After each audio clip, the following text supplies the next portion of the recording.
আর যারা আরাফায় নাই, আরাফার বাইরে আছে, যারা হজে যাচ্ছেন না, তারা আরাফার দিনটাতে তারা রোজা রাখবেন।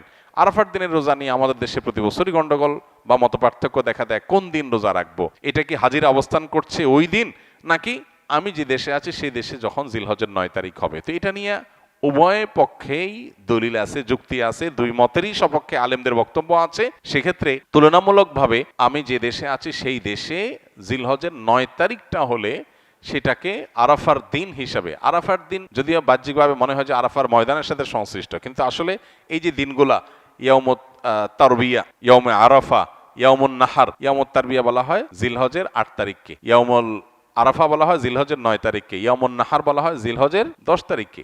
এখন এই নামগুলো যদিও হাজিদের হজের সাথে রিলেটেড, কিন্তু হজের বাইরে যারা আছে তাদের জন্য আপনার ফিকহের কিতাবগুলোতে বিভিন্ন দ্বীনি কিতাব পুস্তকে ইয়াউমে তারবিয়া, ইয়াউমুন নাহার বলা হয়েছে। এর মানে এইটা না যে হাজিদের সাথে মিল করতে হবে, যে দেশে যেটা হবে সেটাই প্রযোজ্য হয়।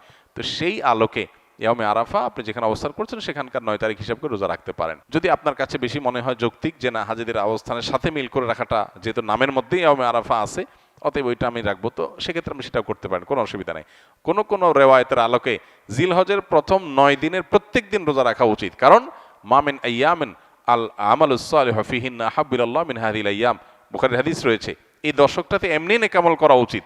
অতএব নফল রোজা আপনি প্রথম সবগুলো দিন রাখতে পারেন, তাহলে আর কোনো ইখতিলাফের ঊর্ধ্বে এমনিই উঠে গেলেন। অতএব আরাফার দিনে আরাফাতের বাইরে যারা আছেন তারা রোজা রাখবেন, আর আরাফাতে যারা আছেন তারা কি করবেন, ওই যে লা ইলাহা ইল্লাল্লাহু ওয়াহদাহু লা শারীকা লাহু বেশি বেশি পড়বেন, আর বেশি বেশি আল্লাহর কাছে দোয়া করবেন। দোয়াটা অবশ্য আমরা আরাফাতে যারা নাই তারাও করতে পারি।